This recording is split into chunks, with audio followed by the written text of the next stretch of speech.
বিবাহ করার জন্য আমরা অনেক যুবক ভাইয়েরা যারা ভয় পাই, তারা এই কথা বলি, যখন ইনকাম করব তখন আমি বিবাহ করব, বা নিজের পায়ে দাঁড়াবো তখন আমি বিবাহ করব। বা তার গার্ডিয়ানরাও এই ক্ষেত্রে এই কথাই বলে থাকেন যে আমার সন্তান তো এখনো সে নিজের পায়ে দাঁড়াইতে পারে নাই, অর্থাৎ সে কোনো চাকরি বাকরি কোনো কিছু করতে পারে নাই, তাকে বিবাহ করে দিয়ে কি হবে, ওরে খাওয়াবে কে? অথচ আল্লাহ রাব্বুল আলামিন বলছেন তুমি বিবাহ করো, আমি আল্লাহ রাব্বুল আলামিন তোমার রিজিক বৃদ্ধি করব, তোমাকে প্রতিষ্ঠিত করব। এটা কিন্তু 100% বাস্তব এবং সেটা দিয়ে আমি নিজেই প্রমাণিত হয়েছি। আমি 2013 সালের 28শে নভেম্বর বিবাহ করে থাকি। আমার মাত্র 2000 টাকা বেতনের চাকরিতে আমি বিবাহ করেছিলাম, অর্থাৎ একটা মসজিদে ইমামতি করতাম, আমাকে 2000 টাকা বেতন দিত। এই 2000 টাকা বেতন দেওয়ার পরে আল্লাহ রাব্বুল আলামিনের রহমতে এবং বরকতে আজ পর্যন্ত আমার 3টা বাচ্চা কাচ্চা এবং আমার ফ্যামিলি সহকারে আল্লাহ রাব্বুল আলামিন আমাকে যথেষ্ট আলহামদুলিল্লাহ প্রতিষ্ঠিত করেছে। ভাই, প্রতিষ্ঠিত আল্লাহ তাআলা করে দিবে না, আমাকে নিজের চেষ্টা করতে হবে। আমি ইমামতির পাশাপাশি আমি কোরআন একজন হাফেজ হয়েছি, মাদ্রাসায় অনার্স মাস্টার্স কমপ্লিট করেছি এবং আপনাদের দোয়ার বরকতে আমি ইউটিউবে আমার ওয়াজ আছে, আপনারা দেখবেন, এবং আমি ওয়াজ নসিহত করি। এবং এর পাশাপাশি আমি বসে থাকি না, বরং আমি ইলেকট্রিশিয়ান, ইলেকট্রিক্যাল কাজ করি এবং এর পাশাপাশি আমি মোবাইল সার্ভিসিং করি এবং গরুর ডাক্তারিও করি।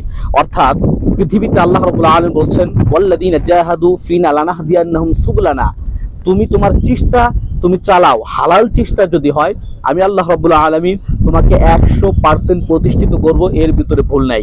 অথচ যেসব যুবকরা এবং যেসব যুবকের বাপ মা এবং যুবতীর বাপ মারা এই কথা বলেন আমার সন্তান এখনো প্রতিষ্ঠিত হতে পারে নাই, তাকে বিবাহ দেব কিভাবে? অথচ আল্লাহর হাবিব বলেন যেই ব্যক্তি জেনা ব্যভিচার অন্যায় অত্যাচার করে তার জীবন ধ্বংস হয়, হায়াত নষ্ট হয়, তার রিজিক আস্তে আস্তে কি হয়ে যায়, কমে যায়। যুবকটা যদি আপনি সময় মতো বিবাহ না দেন 100% জিনা ব্যবচার লিপ্ত হবে, পিতা মাতারও গুনাহ হবে এবং আস্তে আস্তে তার হায়াত কমে যাবে, তার শরীরে বিভিন্ন রোগে আক্রান্ত হয়ে যাবে, এমনকি তার রিজিকটাও আস্তে আস্তে কি হয়ে যাবে, কমে যাবে।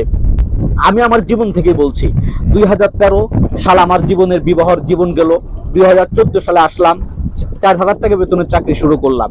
এখন আমার মাসিক ইনকামের কথা তো আমি বলবো না, সেটা বড় বিষয় না, কিন্তু এটুকু বাস্তব 3টা বাচ্চা কাচ্চা নিজের ওয়াইফ নিয়ে, নিজের বাপ মাকে নিয়ে মিনিমাম একটা সংসার চালাইতে হলে 30,000 থেকে 35,000 টাকা খরচ হয়। আল্লাহ রাব্বুল আলামিন আপনাদের দোয়ার বরকতে এর চাইতে বেশি আল্লাহ তাআলা আমাকে দেন।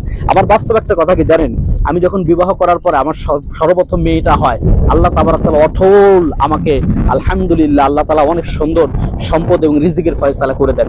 কারণ যে ব্যক্তি আল্লাহর পক্ষ থেকে আসছেন ও রিজিক নিয়ে আসছে, বরং তার উসিলায় আমার রিজিকের ফয়সালা করেছে। এরকম আস্তে আস্তে আল্লাহ রাব্বুল আলামিন আমার এই বিবাহ বন্ধন হালাল কাজের মাধ্যম দিয়ে আমার 3টা সন্তান দুনিয়াতে আসার পরে 3টা সন্তানকে আমি এখনো পড়াশোনা করাই এবং নিজের স্ত্রী, ফ্যামিলি এবং নিজে গাড়ি বলেন যাই করেন আলহামদুলিল্লাহ সবকিছু আল্লাহ তাআলা আমাকে করার তৌফিক দিয়েছেন। তার পিছনে একটাই কারণ ছিল যে আমি বিবাহ করেছিলাম, কারণ আল্লাহ তাআলা বলেছেন তুই বিবাহ কর, আমি তোকে প্রতিষ্ঠিত করব। এই জন্য আমি আমার যুবক ভাই এবং যুবক ভাইদের গার্ডিয়ান তাদেরকে বলি, আপনার সন্তান জিনা ব্যভিচার অন্যায় অত্যাচার করে নিজের জীবন হায়াত এগুলো শেষ করে দিচ্ছে, আপনি আপনার সন্তানকে দেখেন বিবাহ করে দিবেন, আল্লাহ রাব্বুল আলামিন দেখবেন রিজিকের এত সুন্দর ফয়সালা করবে এবং জীবনটা সুন্দর সুখময় করবে এবং জীবনে দেখবেন সে ভালো কিছু করতে পেরেছে। আর যত দেরি করে বিবাহ করাবেন ততই দেখবেন ও কলিকাতা হারবালের পিছনে দৌড়াইতেছে, ও ততই দেখবেন জিনা ব্যভিচার অন্যায় অত্যাচারের সঙ্গে জড়িত হয়ে আপনাকে গুনাহগার করতেছে, সেও গুনাহগার হচ্ছে, তার হায়াত কমে যাচ্ছে, তার রিজিক কমে যাচ্ছে। এজন্য আমি যুবক ভাইদেরকে বলতে চাই, যুবক ভাইরা 2000 টাকা বেতনের চাকরিতে যদি বিবাহ করে আল্লাহ রাব্বুল আলামিন আমাকে প্রতিষ্ঠিত করে, আমি 100% আপনি এই ইয়াকিন এবং নিয়ত রাখেন আপনাকে আল্লাহ রাব্বুল আলামিন অল্প টাকার ভিতরে অঢল বরকত দিয়ে আপনার জীবনটাকে প্রতিষ্ঠিত করবে ইনশাআল্লাহ। ভিডিওটা আশা করি শেয়ার করে দিবেন এবং ভালো লাগলে অবশ্যই কমেন্টের মাধ্যমে জানাবেন। আসসালামু আলাইকুম।